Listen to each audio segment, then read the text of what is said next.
जब UPSC aspirant शुरुआत करता है बड़ा कंफ्यूज रहता है. I was also very confuse. In fact UPSC aspirants get influenced the most by their peers. जो लोग एक दो अटेम्प्ट दिए होते हैं जिनका क्लियर नहीं होता है वो उनको ज्ञान देते रहते हैं. बड़े सारे लोग नोट्स हो गए, सर्टन हैंडबुक्स हो गए, वो सब people try to recommend those things. मैं कहूँगा कि go for the standard books. मेरा मानना तो ये है कि प्लान भी आप पहले ही तैयार रखना चाहिए. ट्रेनिंग में क्या होता है, they teach you the right things, ideal things जो है. जब फील्ड में आके देखते हैं तो बड़ा फर्क होता है. यहाँ तो लोग मेरे से पहाड़ी में आके बात करते हैं, वो कभी कभार दिक्कत होता है मेरे को. पहाड़ी से याद आया, शाबाश शाबाश शाबाश. You have to connect to the people. मेरे को लगता है that is what is policing is about. कौन-कौन से सब्सटेंसेस अभी फाइंडिंग हुई है यहाँ पे? ओपीएम हो गया, एमडीएमए हो गया, हैश हो गया, आपका हेरोइन हो गया. तो गलत चीजों को लेके बहुत आप उस दिशा से मत आइए मनाली को. कार्डर चेंज करना इजी होता है? कार्डर चेंज करना इजी होता है on the grounds of marriage. अगर कोई आईपीएस ऑफिसर पॉलिटिशियन से नहीं बन रही है, अज्यूमिंग किसी की भी, तो क्या कोई एक आईपीएस ऑफिसर अपना कार्डर शिफ्ट करने के लिए तब भी रिक्वेस्ट डाल सकता है कि मुझे इस पर्टिकुलर स्टेट से कहीं और जाना है? The Himachali podcast. पूरे इंडिया से हर साल लाखों स्टूडेंट्स यूपीएससी का एग्जाम देने के लिए बैठते हैं, लेकिन इनमें से कुछ गिने चुने ही लोगों को देश की सेवा करने का मौका मिलता है. और इन्हीं गिने चुने लोगों में से एक हैं आज के हमारे गेस्ट. नमस्ते, मैं उपदेश और आप जुड़ चुके हैं द हिमाचली पॉडकास्ट के साथ. आज हमारे साथ हैं IPS officer doctor Karthikeyan Gokulchandran, जो कि इस समय एसपी कुल्लू के पद पर अपना कार्यभार संभाल रहे हैं. Doctor Karthikeyan Gokulchandran southern part of India से आते हैं और इस एपिसोड में हमारी जो कॉन्वर्सेशन है, it's all about law, leadership and life lessons. आप जल्दी से इस एपिसोड को देखिए और हमारे यूट्यूब चैनल को सब्सक्राइब करना ना भूलें.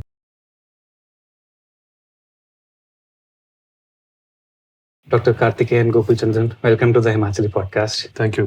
कैसे हैं आप? I am good. Sir, what's your story? You want me to be brief और as you wish. So I finished my schooling, in 2003. I was in Sri Lanka for a while, and then I came to India and did my PUC, and then did my dentistry from Government Dental College in Bangalore. After that, I started preparing for UPSC, and in 2014, I cleared the exam, and that's how it's been. I mean, it's been a roller coaster journey, last 10 years. Can you tell us about your family background? मेरे परिवार, in fact मेरे father वो भी IPS officer हैं, महाराष्ट्र में थे, and he was in IB for a long time. तो उसके बाद रिटायर हुए 2012 में, and my mother, she is a house wife. My wife, she is also my batchmate and colleague, and she is posted as SP Mandi. So more or less, I'm the only son, and that's what my background is. तो यही था, and then I did my preparation at home for civil services exams का preparation जो था वो घर पे किया. So आपके फादर IPS ऑफिसर? हाँ जी. Okay. कौन सी रैंक? वो he retired from the DGP rank पे retired. DGP rank from which state? वो वैसे तो सेंट्रल ऑर्गेनाइजेशन में थे. Okay. बट ही वाज, उनका कार्डर महाराष्ट्र था. घर पे पहले से ही माहौल ऐसा था कि आपको, बिकॉज डेंटिस्ट्री की तरफ आप गए एंड देन उसके बाद आपने स्विच किया? घर पे कभी ऐसा माहौल था ही नहीं. मेरे फादर कभी ये नहीं चाहते थे कि मैं ब्यूरोक्रेसी में जाऊं या IPS, IAS, IFS, इस सिविल सर्विसेज एग्जाम्स की तरफ मैं जाऊं. वो इनफैक्ट कहते थे कि यू डिसाइड, आपको जो करना है, आपको जो ठीक लगे वो करो, बट उनका कहना ये था कि आप इसमें जाओ मत. There are various reasons for that. उनका ये मानना था कि अगर आपको लगता है डेंटिस्ट्री ठीक है, वो परस्यू करें. एंड मेरा भी वो सोच विचार था कि मैं डेंटिस्ट्री करूं और विदेश चले जाऊं. हमारे फैमिली में मेरे काफ़ी रिलेटिव्स हैं जो विदेश में सेटल्ड हैं, डेंटिस्ट्री करके वो वहाँ सेटल्ड हैं. तो उसके वजह से मेरा इंक्लिनेशन वही था कि मैं वहाँ चले जाऊँ. बट देन जब मेरा इंटर्नशिप ख़त्म हुआ तो उसके बाद there was a decision which I had to take. या तो मैं, बड़ा लोन होता है ना डेंटिस्ट्री के लिए, अगर if you have to go abroad and study, loan लेना पड़ता है, वहाँ 2-3 साल स्ट्रगल करना पड़ता है, रेजिडेंसी, फिर बाद में आपका सिटीजनशिप, बिग प्रोसेस जो आपको भी पता होगा. तो वैसे वाला प्रोसेस को फॉलो करूं या इस तरफ मैं 3-4 साल वैसी पढ़ाई करके सिविल सर्विसेज एग्जाम लिखूं. तो मैं सोचा कि इंडिया में ही रह लेता हूं और सिविल सर्विसेज एग्जाम की प्रिपरेशन करता हूं. आपने भी एक बात बोली कि फादर नहीं चाहते थे कि आप इस प्रोफेशन में आए. There were various reasons. Can you tell us one reason? ये जो जॉब है, it is quite stressful. To be very honest ना। इसमें मतलब एक तो है बिफोर एग्ज़ाम के एग्ज़ाम क्लियर करने से पहले वो जो स्ट्रेस होता है एग्ज़ाम का, उसका प्रिपरेशन फेज़ वो बड़ा टफ होता है। तो इट इज़ नॉट कोई साधारण सा मतलब आप सिंपल सा प्रिपरेशन करके जाओ तो you will not be able to clear it. You have to give a lot of time, समय देना पड़ता है। यू हैव टू मतलब बी डेडिकेटेड, बाकी डिस्ट्रैक्शन से दूर रहना पड़ता है। So that is the first step. Second step is after getting into the service के अंदर आने के बाद आपका कैडर एलोकेशंस होता है, सर्विस एलोकेशन होता है। एक एक मार्क से लोग ऊपर नीचे हो जाते हैं। सो एक्सपेक्टेशंस कुछ होते हैं एंड देन रियलिटी कुछ डिफरेंट होता है। एंड उसके बाद जब नौकरी शुरुआत होती है, देन पोस्टिंग्स का, ट्रांसफर्स का, and you know life takes you, कभी कभार अपने होम स्टेट से आप कहीं दूर हैं। There are lots of variables. इसमें ऐसा नहीं है कि मतलब आपको एक सीधे रास्ते में आपको यही लक्ष्य है वो लक्ष्य मिल जाएगा, ऐसा नहीं है। तो उस वजह से मेरे फादर बोल रहे थे कि it is may be you think twice about it. And job के अंदर आने के बाद भी there are a lot of stresses, है ना, lot of challenges which you face, rose challenges face करते हैं। So these are the various factors I feel. Sorry to say, but challenges तो obviously हर जगह ही हैं। But is there any specific thing इसके अलावा जो उन्होंने कभी बताई हो कि यार जॉब में आ भी गए तो उसके बाद ये वाली चीज़ें हैं, I want कि एक बार think twice वाली जो बात है उस ऐसा होता है कि कभी कभार there are certain situations, कभी कभार ऐसे सिचुएशंस आते हैं जहां आपको मतलब it is tough to take a decision. I am not in a position to give you an example right now. अभी एग्जांपल देने का मैं बता नहीं सकता हूँ, बट कभी कभार आपको डिसीजन लेना बड़ा मुश्किल हो जाता है। एंड देन मेनी टाइम्स क्या होता है कि फैमिली को आप साइड रख के you have to focus on your job. So those situations come up, है ना, उनके लाइफ में भी आया है। तो ऑब्वियसली ही अभी का जनरेशन और भी आई वुड से फास्टर है with the advent of social media and news channels and all, तो मतलब the expectations जो है civil servant से वो ज़्यादा है compared to maybe 1 or 2 generations back. So maybe those challenges are what he was referring to, and he still guides me on those things. And your mother, उनका she's a housewife. Okay. UPSC aspirant जो होता है उसके दिमाग में कौन कौन सी चीज़ें चलती हैं? इनफैक्ट जब यूपीएससी एस्पिरेंट शुरुआत करता है बड़ा कंफ्यूज रहता है। I was also very confused. And in fact UPSC aspirants get influenced the most by their peers, जो उसके आसपास जो लोग होते हैं जो प्रिपेयर करते रहते हैं। एंड जो लोग 1-2 अटेम्प्ट दिए होते हैं जिनका क्लियर नहीं होता है, वो उनको ज्ञान देते रहते हैं। वो तो ऐसे करना होता है, वैसे करना होता है, ये लिखना होता है, ये पढ़ना होता है, ये किताब पढ़ना होता है, ये किताब अवॉइड करना होता है, यही सवाल आएगा एग्जाम में। So those are the kind of things a UPSC aspirant goes through, and many times it's not pleasant क्योंकि you are left confused many times. But then क्या होता है कि you have to trust your मैं ये बोल सकता हूँ कि instead of reading 10 books, अगर 2 बुक को आप 10 टाइम्स पढ़ लें तो that I feel is and you need to trust your journey. तो अगर वो कर लें तो that will give you a sure shot path to success. मेरा मानना वो है। लास्ट ईयर ऑलमोस्ट 13 लाख लोगों ने यूपीएससी के एग्जाम दिया था। 14,000 के आसपास जो है वो मेंस में गए थे। इतने लोग यूपीएससी के लिए तैयारी कर रहे हैं। आपके पास एक लग्जरी थी, आई गेस ये कह सकते हैं कि फादर फैमिली बैकग्राउंड स्ट्रांग था, तो आई गेस उन्होंने भी आपको दिया होगा टाइम कि हाँ जाओ, गो फॉर इट। इनफैक्ट क्या होता है कि when your father is a civil servant and he has already cleared the exam, the expectations are more, है ना। अगर आप I won't अगर आप नॉर्मल बैकग्राउंड से आते हैं, none of your family members are civil servants, तो क्या होता है कि लोग तो ये मान के चलते हैं चलो अगर नहीं हुआ तो फिर he will obviously take up his father's profession, वो कोई बिजनेस हो गया या कुछ और हो गया। बट जब उसी स्ट्रीम से आ रहे हैं एंड उनके कोलीग्स भी होते हैं, वो भी उनको भी पता लग जाता है वो पढ़ रहे हैं, उनके हमारे फैमिली मेम्बर्स होते हैं, रिलेटिव्स होते हैं, फ्रेंड्स होते हैं, सबको पता लग जाता है इज प्रिपेयरिंग बोल के ना। तो एक्सपेक्टेशन बड़ा प्रेशर ज़्यादा होता है। मेरा मानना वो है, because I have gone through that journey, I can't comment for people who come from a different. मेरा क्वेश्चन शायद थोड़ा सा मिसअंडरस्टैंड हुआ है यहाँ पे। मेरा कहना है कि एक क्या होता है ना कि हर कोई किसी ये जो एक्सपेक्टेशन वाला प्रेशर होता है वो मैं समझ रहा हूँ, वो बिल्कुल ऑब्वियसली बात है आपके ऊपर बहुत ज़्यादा होगा। दूसरा ये रहता है कि बहुत सारे पेरेंट्स नहीं अफोर्ड कर पाते, राइट, तो उनके पास एक लिमिटेड सा ही टाइम होता है, राइट। इन सर्कमस्टांसेस में जब आपको पता है कि आपका फैमिली बैकग्राउंड बहुत ज़्यादा स्ट्रांग नहीं है, बहुत सारी दिमाग में चीज़ें चलती रहती हैं कि यार अब होगा नहीं होगा या कब तक ट्राई करूं। ये वाले फीस के लिए भी जो लोग होते हैं उनके लिए आप क्या एडवाइस देना चाहोगे? देखिए, मैं ये कहूँगा कि everybody goes through the same journey. आपका बात ठीक है कि रिसोर्सेस कम हो सकता है, बट हर एक इंसान के पास जो पेशेंस होता है एंड जो टाइम होता है ना, वो मोर और लेस सेम होता है। आप जो भी बैकग्राउंड से आओ, आप रिच बैकग्राउंड से आओ, सिविल सर्वेंट बैकग्राउंड से आओ, बिजनेसमैन बैकग्राउंड से आओ या गरीब के फैमिली के बैकग्राउंड से आओ, आपके पास 2 या 3 अटेम्प्ट से ज़्यादा, आप जब उससे ज़्यादा अटेम्प्ट देने लगोगे तो मतलब you lose a bit of patience and you sometimes start doubting. There is a lot of self doubt which comes in. आपके माइंड में सेल्फ डाउट आने लग जाता है, क्या मैं कर पाऊंगा या नहीं।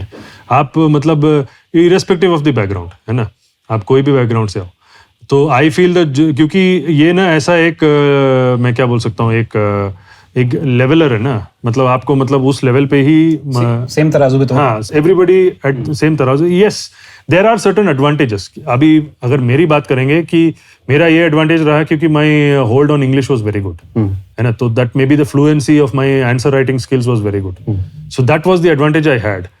And similarly, probably because I had always interacted with a good number of officers because of my background, so maybe I was able to perform better in interview. So those advantages definitely you will have. But then the patience to actually clear the basic steps of the exam, like prelims and mains. So that I feel that more than 2 attempts, 3 attempts, if you go to the 4th attempt, beyond that, मतलब कोई भी इंसान के लिए उतना pressure झेलना for a period of 3-4 years, it's not easy. It's not very easy.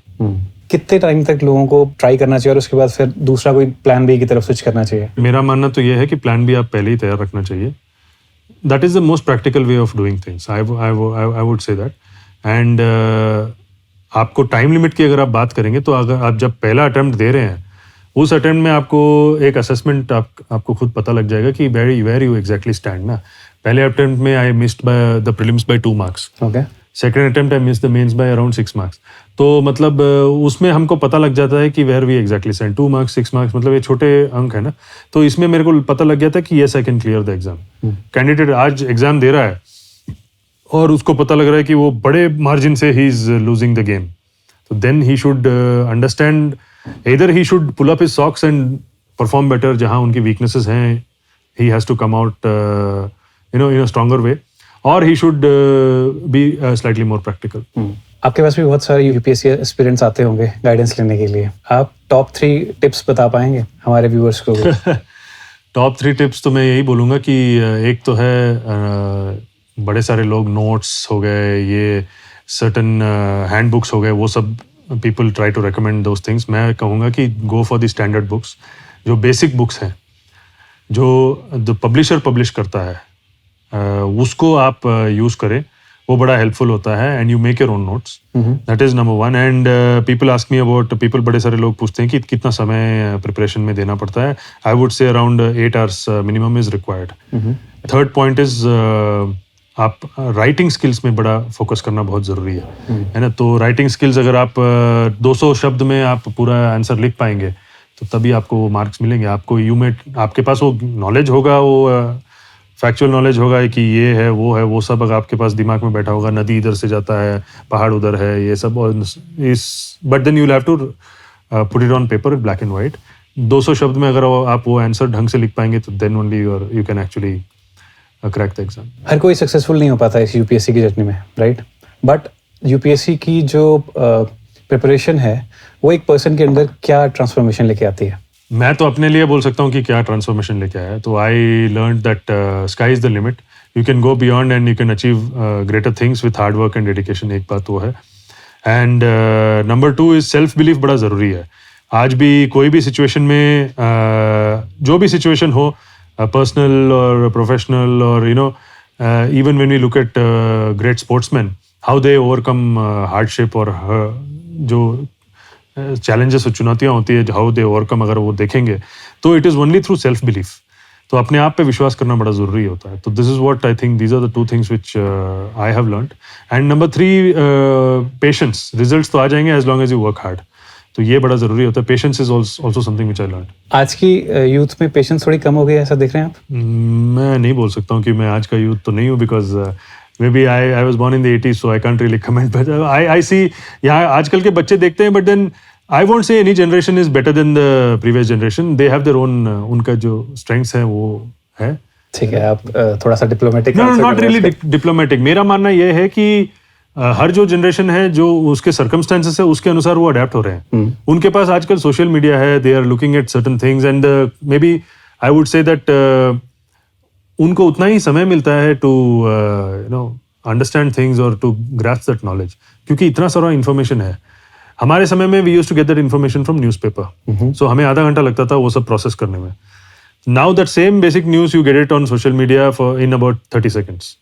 और you can just so I won't say concentration level कम हो गया. मेरा तो मानना ये है कि they are able to get more information. Only fact is that are they able to process it and hold on to it.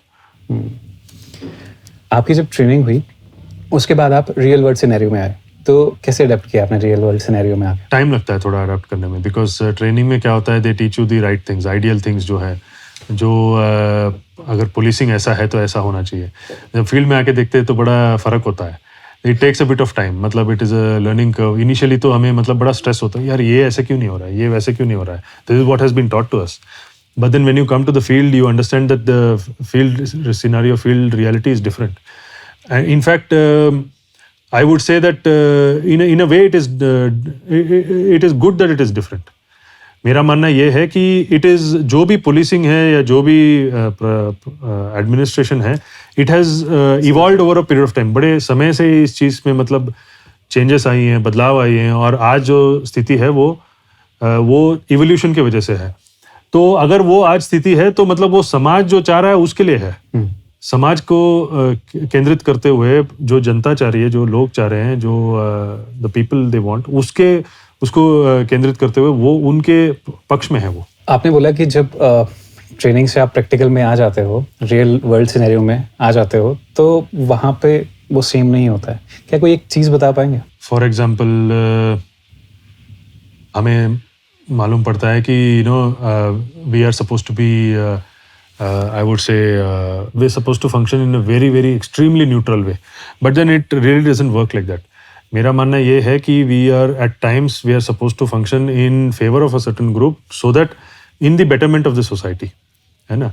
तो मैं उदाहरण के लिए तो मैं क्या बोलूँ, मतलब हमें तो मतलब कभी कभार मालूम पड़ता है कि लॉ एंड ऑर्डर सिचुएशन में these are the protocols which are to be followed, like first step में हमें मतलब वार्निंग देना पड़ता है या उनको बुलाना पड़ता है, बात करना पड़ता है, दोज काइंड ऑफ थिंग्स.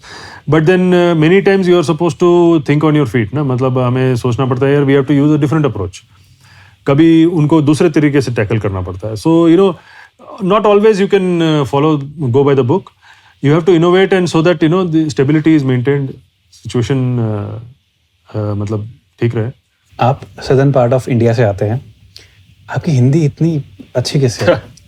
मैं एक्चुअली नॉर्थ में थोड़ा पढ़ा था, दिल्ली में रहा, नागपुर में रहा. फादर की जॉब? हाँ, फादर के जॉब. सेंट्रल. अच्छा, ओके ओके. तो उसके वजह से मैं इन जगह पे रहा, तो हिंदी बचपन से मैं मतलब बोलता आया, सीखता आया, पढ़ता आया, लिखता भी आया. कुछ एडवांटेज मिली इस हिंदी फ्लुएंसी की? ऑब्वियसली एडवांटेज तो है, ज़्यादा लैंग्वेजेस पता हो तो इट इज़ ऑलवेज गुड.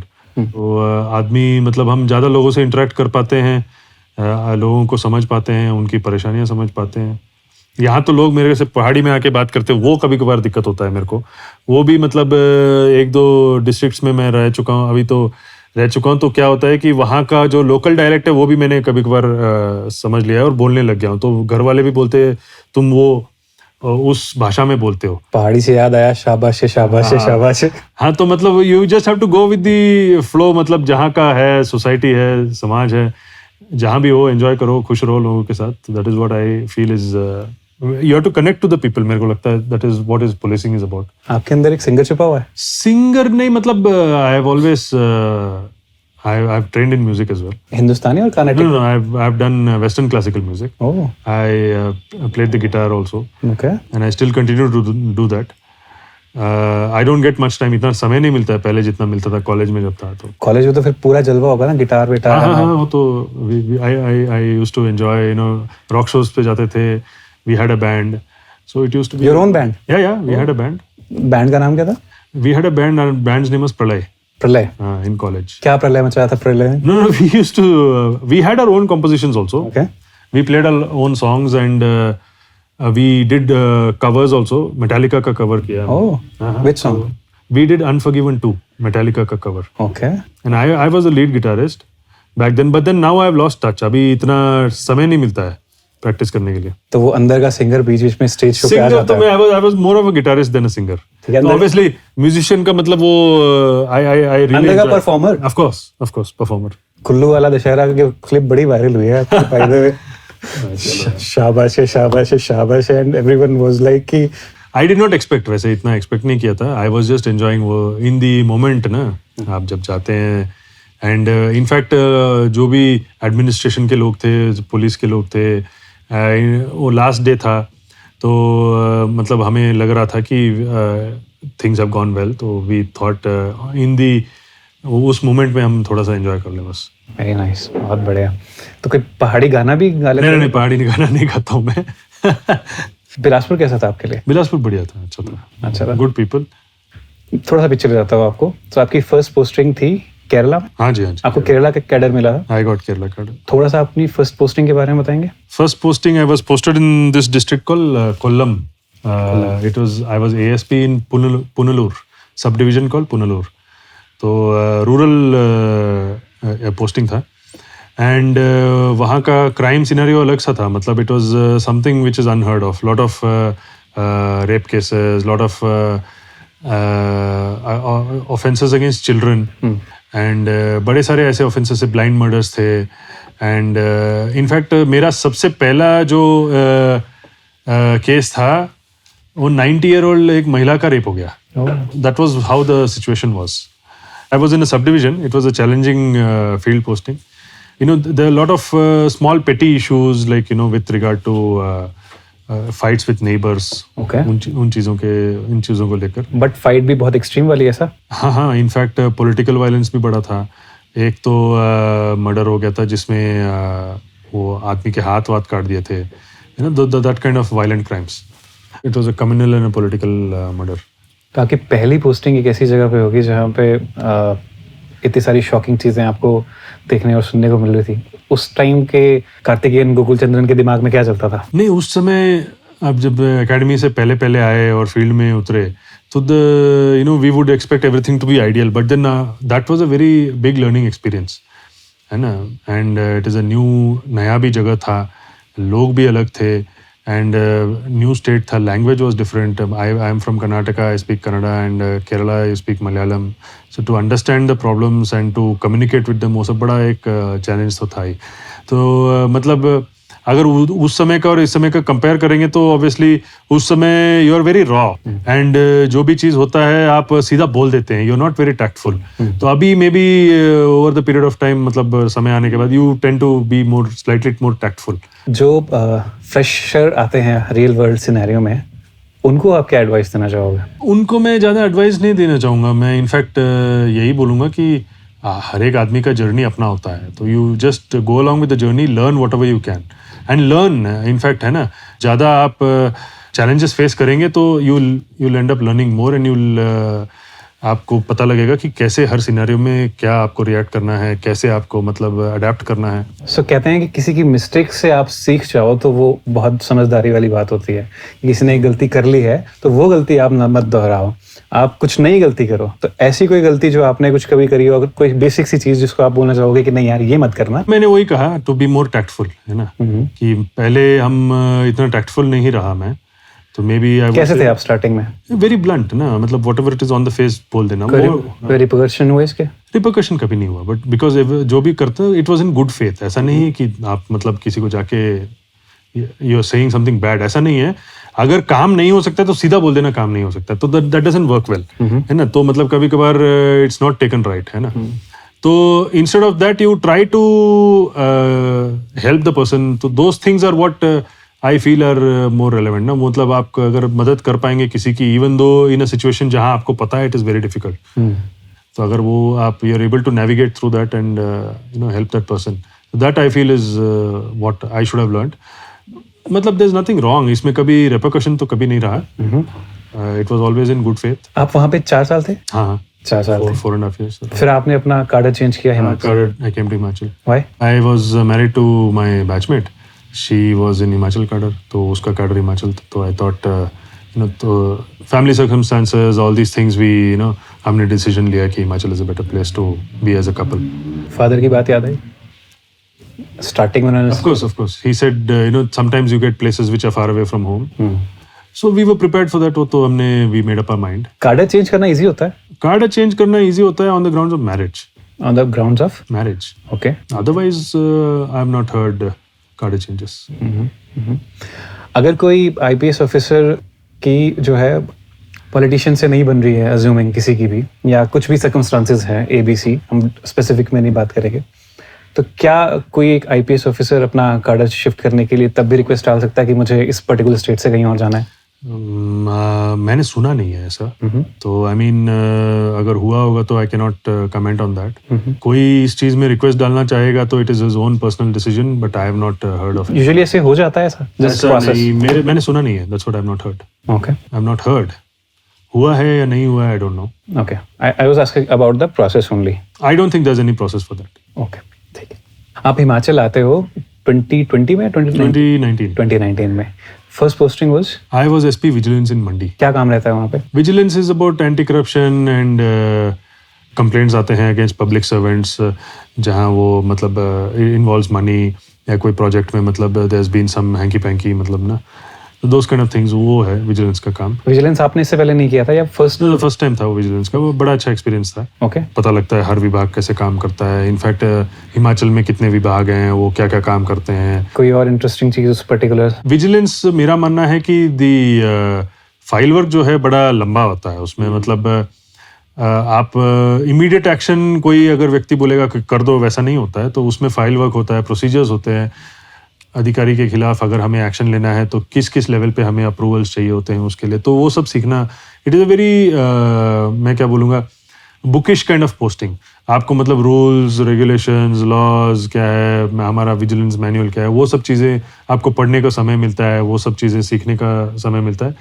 मेरा मानना है compare to district posting it is very mundane. Mundane का मतलब है कि मतलब थोड़ा सा मतलब बोरिंग सा लगेगा initially, but then when you really understand the job profile वो बड़ा अच्छा रहता है वो. Okay, and next posting? Then I was posted as SP Una. कैसा था experience? SP Una I was there when Covid had just started.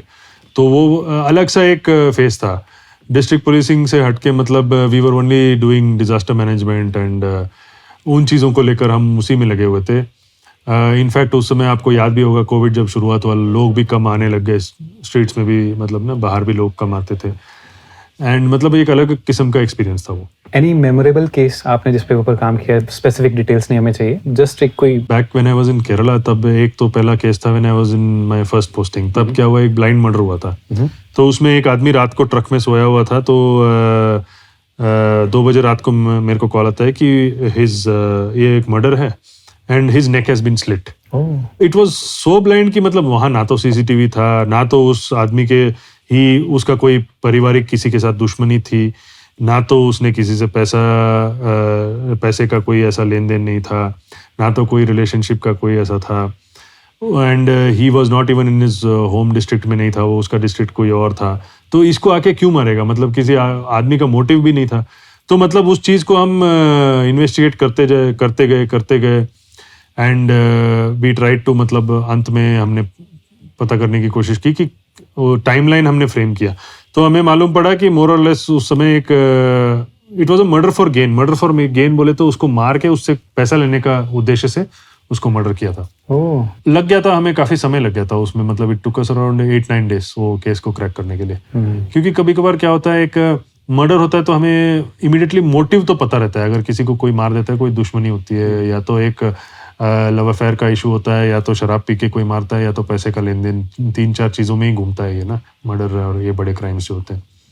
तो पता लग जाता है. बट ये मतलब it was a very challenging case. दूसरा ऐसा इंस्टेंस था जब when I was SP, I was special officer in Sabarimala मंदिर जो है. तो वहाँ महिलाओं का मतलब they wanted to enter the temple. तो काफी न्यूज़ भी आई थी. हाँ, काफी न्यूज़ था. तो आई वाज वहाँ था. I was the SP there, जो स्पेशल ऑफिसर बोलते हैं. तो वहाँ था, तो they wanted to enter. And दूसरे जो मंदिर को मतलब देवर ट्राइंग टू संरक्षण करने वाले, जो भी whatever you call them, तो वो इन लोगों को रोकना चाह रहे थे. They did not want to allow them. तो मतलब वो रोकें और ये आगे जाएं, ये बड़ा मीडिया में फैले एंड नेशनल न्यूज़ हो, मतलब obviously all the High Court, Supreme Court, everything, everybody was involved, the CM's office and the police headquarters. So मतलब बड़ा complicated सा था. तो every step you have to keep very carefully. ना तो उस situation में आपको कोई senior guide करेगा, ना तो phone भी करेगा. ऐसा होता है? हाँ, फोन भी नहीं करेगा, फोन करेगा तो व्हाट्सएप कॉल पे करेगा, तो मतलब ऐसे मतलब ट्रिकी सा सिचुएशन आ जाता है ना. तो मतलब कोई भी आपसे बात करेगा तो मतलब देखेगा भी नहीं आपके तरफ, है ना. तो मतलब वैसे थोड़े you have to handle such. You are on your own. You are on your own. You have to ensure that वहाँ कोई एक्सीडेंट भी ना हो, उनके मतलब वो लेडीज को कोई हार्म भी ना पहुंचे, जो पिलग्रिम्स जो मंदिर की तरफ जा रहे हैं उनको भी कोई इशू ना हो, एंड जो धरना दे रहे हैं उनको भी मतलब ऐसा हम पुलिस एक्शन में उनके खिलाफ कुछ ऐसे ना कर दें कि उनको चोट लग गई, अब बड़ा हंगामा मच गया. सो यू हैव टू, बड़ा वो डाइसी सा सिचुएशन होता है इन ऐसे. जो मैंने चैलेंजेस की बात की पहले, जो मेरे फादर कह रहे थे, तो this is one such example. How did you handle that? अभी तो I can not go into the details of how I handled it, but I understood that I had to speak to a few people there present there, and try to manage the situation with my. There are certain subordinates also with me who were always also standing by me, who knew that the responsibility उनके ऊपर भी है इसको ढंग से settle करने का. तो we had हमारे पास अच्छा टीम था, तो लोगों से वहाँ बात करके थोड़ा टैक्टफुली उसको हैंडल किया. Okay. हाई प्रोफाइल केस आपने को इन्वेस्टिगेट किया without any specific details? I mean I don't no आपके नजर में क्या हाई प्रोफाइल है, but high profile, let's say कोई बड़ा आदमी है, ठीक है, बड़े लोग इन्वॉल्व हैं उस पर्टिकुलर चीज में, और विजिलेंस में मतलब होता है, विजिलेंस में I did handle such few cases. Political pressure होता है? See I will tell you what, हमारे में ना एक गलतफहमी है, there is something called political pressure. अब देखिए, अब जो पॉलिटिशियन होते हैं, वी वोट फॉर देम, उनको हम they become obviously the MLAs, MPs and they hold various constitutional posts. Now they are the voice of the public. अब जनता को अगर कोई परेशानी है तो वो उनके पास जाएंगे, हमारे पास भी आते हैं पर उनके पास ज़्यादा जाएंगे, because they are more connected to them emotionally. अगर वो हमें कुछ चीज़ बोल रहे हैं, मेरा मानना ये है कि you have to at least listen to them and understand what exactly वो जनता का जो समस्या है. अगर वो जेन्युइन इशू बोल रहे हैं तो उसमें पॉलिटिकल प्रेशर क्या है, मेरे को तो समझ में नहीं आता है. इनफैक्ट मेनी टाइम्स हमारे विभाग के भी इश्यूज ऐसे आते हैं जो हमें खुद पता नहीं होते. हमें आके लोग बताते हैं कि ये this person is having some family problem, kindly help him out. तो उस दिशा से अगर हम देखेंगे तो it is not political pressure. In fact अगर वो आदमी का कोई जेन्युइन इशू है, कल आपका कोई प्रॉब्लम है, मेरा कोई प्रॉब्लम है, हम किसके पास जाके बोलेंगे? You will go talk speak to your father. अगर फादर से रिजॉल्व नहीं हुआ, आप जाएंगे कोई सीनियर ऑफिसर्स के पास. अगर वो समाज का प्रॉब्लम है, आप जाएंगे पॉलिटिशियन के पास. है तो I won't call this political pressure at all. So ये तो एक बेसिक सी अरेंजमेंट है, राइट, जो आपने एक्सप्लेन करी कि जब आपने किसी को चुना है तो आप ऑब्वियसली आपको कोई दिक्कत होगी तो आप उन्हीं के पास जाओगे. मैं उसकी बात नहीं कर रहा हूँ, मैं पॉलिटिकल प्रेशर की बात कर रहा हूँ कि आपको पता है कि सामने वाला बंदा थोड़ा सा एक्यूज्ड है, और थोड़ा क्या इन सम मेनी केसेस एक्यूज्ड है, but still the politician is saying कि उसको हटा दो, इस चीज़ को रफा दफा करो. That is what I am saying. I understand. देखिए, ऐसा है, हमारा जो सिस्टम है ना, there are lots of checks and balances. अगर आप देखेंगे, अक्यूज्ड है बट विक्टिम भी है. अगर आप रफा दफा करने की कोशिश भी करेंगे, victim goes to, there are various channels, वो सीनियर ऑफिसर्स के पास जाते हैं, हाई कोर्ट के पास जाते हैं, सुप्रीम कोर्ट जाते हैं. तो हमारे ऊपर checks and balances, accountability is always fixed. तो हम अगर मतलब ऐसा कुछ सिचुएशन आता भी है तो we are only answerable to law. कल तो हमें मतलब हमें तो जवाब देना पड़ेगा कि हमने ये चीज़ क्यों नहीं किया जब हमें पता था ये. तो वो तो सवाल आज नहीं उठेगा तो कल उठेगा. So I am very sure that most of the public servants are well aware of this situation, और ये जो अरेंजमेंट है उनको पता ही है. सो एवरीबडी वर्क्स, मतलब कोई ऐसा मानता नहीं है कि there is political pressure. You do understand the reality of the law, and the person sitting who is actually telling you these things, they also understand the reality. In certain situation अगर वो कह भी रहे हैं कि हम क्यों नहीं कर सकते, वो भी समझते हैं इस चीज़ को. अभी थोड़ी देर पहले हमने बात करी थी इंटरनेशनल कुल्लू फेयर की. क्या चैलेंजेस आते हैं इतना बड़ा जो फेयर होता है उसको सक्सेसफुली ऑर्गेनाइज करवाना और पूरा पुलिसिंग को अच्छे से मॉनिटर करना? देखिए, इसमें तो फर्स्ट ऑफ ऑल इतने पब्लिक तो आते हैं बड़े सारे लोग. एज लॉन्ग एज जो सिचुएशन ठीक चला हुआ है तब सब ठीक चला हुआ है. अगर मान लीजिए छोटा सा कोई अफवाह फैल गई कि ये हो रहा है, आग लगा हुआ है, तो पीपल स्टार्ट पैनिकिंग. तो ऐसे सिचुएशंस होते हैं. That is one is spreading of false information, rumours, उसके वजह से कोई डिजास्टर हो जाए या ना ह्यूमन डिजास्टर हो जाए. And number 2, lot of traffic challenges है, हाउ टू रेगुलेट ट्रैफिक. इसमें क्राइम भी होता है, ऐसा नहीं है कि क्राइम नहीं होता है. तो कन्वेंशनल क्राइम होता है, अलग तरीके के क्राइम होते हैं, क्राइम अगेंस्ट विमेन होते हैं. एंड अभी पिछले 15 दिन पहले कोई एक वेपन्स की चोरी हुई थी. It was more or less linked with lot of people coming here and तो ऐसे challenges होते हैं, हमारे professional challenges होते हैं. At the same time हमें we have to handle a lot of complaints, we have to handle a lot of people also, we have to handle a lot of VVIPs, we have to ensure events जो होते हैं वो they go unblemished ना, मतलब कोई ऐसा उसमें blemish ना हो. तो जब इतना ज़्यादा प्रेशर होता है, उस प्रेशर को आप हैंडल कैसे करते हो? कैसे इतना स्मूथली फंक्शन कैसे हो? There is a system which is set. एक सिस्टम है, हमारे पास लोग हैं, उनको पता है उनका रिस्पॉन्सिबिलिटी क्या है. We assign responsibilities. We do the homework. At least I can speak for myself. पहले से ही मैं होमवर्क थोड़ा करता हूँ. मतलब ये सिचुएशन अगर आएगा तो इसको कैसे हम हैंडल करें. We मीटिंग्स लेते हैं इस चीज़ के बारे में. मॉक सिनारियोस को देखते हैं, मॉक सिनारियो आएगा तो इसमें हम कैसे रिस्पॉन्ड करेंगे. और दूसरे एजेंसी से, दूसरे डिपार्टमेंट से, लोगों से हम संपर्क करेंगे. एंड जो भी मतलब ऑर्गेनाइजर्स हैं, अगर हम सिक्योरिटी पॉइंट ऑफ व्यू से कुछ चाहते हैं उनसे, तो हम उनको बताएंगे कि this is what is expected, आपको इस तरह से करना पड़ेगा ताकि we can help you doing certain things in a better way. जब एक सक्सेसफुल इवेंट हो जाता है इतना बड़ा, तो उसके बाद अप्रिसिएशन मिलती है? हाँ, मिलती है ऑफ कोर्स. कौन देता है? तो पब्लिक इटसेल्फ, लोग सब आके बोलते हैं कि it's a beautiful thing you have done. And senior officers also, and many times obviously the political executive also, they have also appreciated the work which has been done by the officers, not just here, जहाँ भी होता है, they also appreciate. Drug abuse Himachal में भी बहुत ज़्यादा हो गया, राइट? कुल्लू में बैठे हैं अभी, और आप इंचार्ज हो कुल्लू मनाली, इस पूरे एरिया के, जो कि टूरिस्ट से, फॉरेनर टूरिस्ट से तो बहुत ज़्यादा भरा रहता है साल भर. थोड़ा सा बता पाएंगे आप करंट ट्रेंड्स क्या हैं या करंट स्टैटिस्टिक्स क्या हैं इस टाइम पे ड्रग अब्यूज के इस पर्टिकुलर एरिया में? देखिए, मैं ड्रग अब्यूज की बात नहीं कर पाऊंगा, because I don't know the extent of, I am not in a position to comment on drug abuse. Okay. I am in a position to comment on the crime which is under NDPS act. ठीक है, अगर आप उसकी बात करेंगे तो the trend of synthetic drugs, that is the heroin and I would say other synthetic drugs which are which are lab made drugs, it is slightly on the rise compared to the drugs में क्या बोलूँगा, the conventional जो आपको जो चरस मिल गया, marijuana बोलते हैं, those kind of drugs, compared to that the synthetic drugs are on the rise, है ना.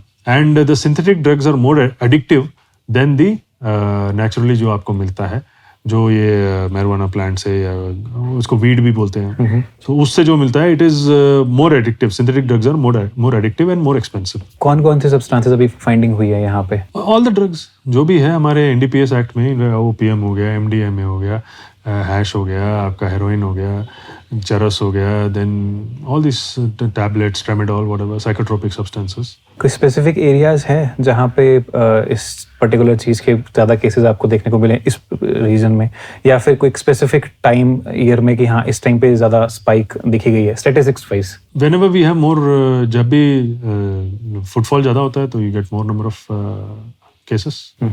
साइबर क्राइम, थोड़ा सा बता पाएंगे कि साइबर क्राइम में किस तरीके के क्राइम्स इंक्रीज हो रहे हैं? साइबर क्राइम आजकल सबसे ज़्यादा है ये फिशिंग क्राइम है ना. फिशिंग होता है तो इसमें बेसिकली क्या करते हैं, आपको बोलेंगे आपका इंश्योरेंस खत्म हो गया, आपको बोलेंगे कि आपका कुछ कुरियर आया है वो कस्टम्स में फंसा हुआ है बिकॉज इसमें कुछ ऐसा ड्रग्स है, आपको बोलेंगे कि आपका क्रेडिट कार्ड अभी ब्लॉक करने वाले हैं. तो these are basically phishing crimes, जो आपसे इन्फॉर्मेशन निकाल के आपका ही अकाउंट नंबर लेके और आपको ही बोलेंगे कि जी आप OTP शेयर करो ताकि हम इसको अनफ्रीज करें या वॉटएवर, ऐसे मतलब स्टोरी बनाएंगे आपको ना.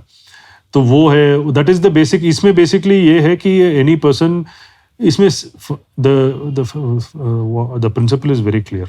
आप अपना पर्सनल इंफॉर्मेशन ना दें, Aadhaar, PAN, OTP, mobile number, bank account number, whatever it is, आप ना दें बस. दैट इज द ओनली इसमें प्रिकॉशन. इसके अलावा मतलब कोई और मैं क्या बोलूँगा, I mean yes of course certain phones, अगर आप एंड्रॉयड की बात करेंगे उसमें वो APK फाइल्स के इंस्टॉल करके आप you can install certain apps ना बैकग्राउंड में चलते रहेंगे, आईफोन में नहीं होता है. But I won't say that is a very reasonable method of going about, हर एक आदमी आईफोन नहीं खरीद सकता है ना. But then the basic principle here is that कोई अपना पर्सनल इन्फॉर्मेशन ना शेयर करे. क्राइम प्रिवेंशन में टेक्नोलॉजी का कितना बड़ा रोल है आज की डेट में? अगर आप 20-30 साल के पहले की बात करेंगे तो उससे आजकल के ज़माने में टेक्नोलॉजी का बड़ा महत्व है. And you need to have technology to crack crimes. Evolution of policing in India over the last decade, of course वो बहुत ज़्यादा इवॉल्व हुआ है. क्या क्या इवॉल्व? जब हमने व्हेन आई जॉइंड सर्विस इतना सोशल मीडिया नहीं था, सोशल मीडिया बेस्ड क्राइम्स नहीं थे. एंड फेसबुक से मतलब आपका प्रोफाइल बना के वो मतलब किसी से पैसे लेना वैसे वाले क्राइम्स नहीं थे. एंड जब हम इनिशियली पुलिसिंग में, आई वोंट से बहुत समय हो गया, तो अभी तो क्या 9-10 साल ही हुए. तो तब जब शुरुआत किया तो देन इतना सीसीटीवी का भी रेलेवेंस नहीं था कि हम सीसीटीवी कैमरा में जाके चेक करें कि कौन सा गाड़ी किधर जा रहा है, वो अक्यूज का गाड़ी है, वैसा नहीं था.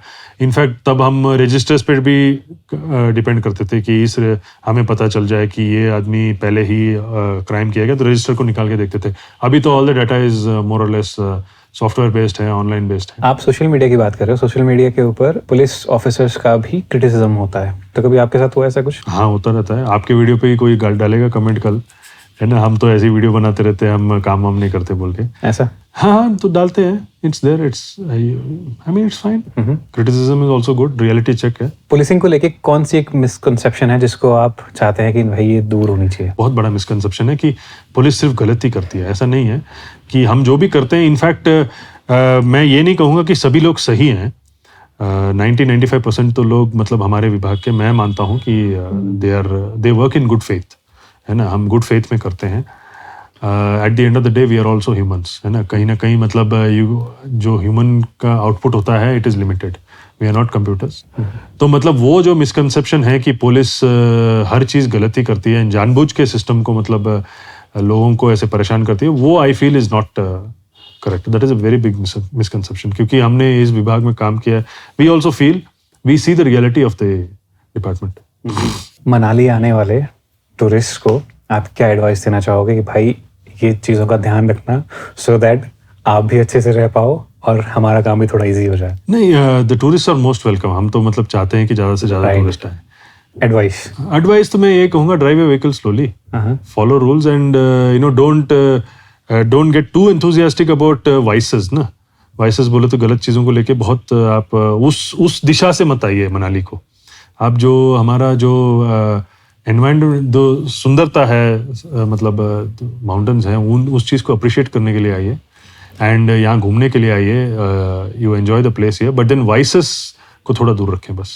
कुल्लू की 3 स्पेशलिटीज. रिवर बड़ा सुंदर है यहाँ का, nature, the river and the people. Civil services में किसी भी पर्सन को क्यों नहीं आना चाहिए? If you are expecting to stay in your home cadre, if you are expecting to have very good postings all the time, if you are expecting that you're coming here for popularity and certain other things, then you should not. It's not about that. I would say civil service initially it's very charming. बाद में once you grow with the responsibility, मतलब आप service में आ जाते हो ना, तो आपको समझ में आता है कि then there's something beyond all these things ना. To serve the people and to actually connect with the people, that is more important. Thank you so much for Thank you very much. Thank you. The Himachali Podcast.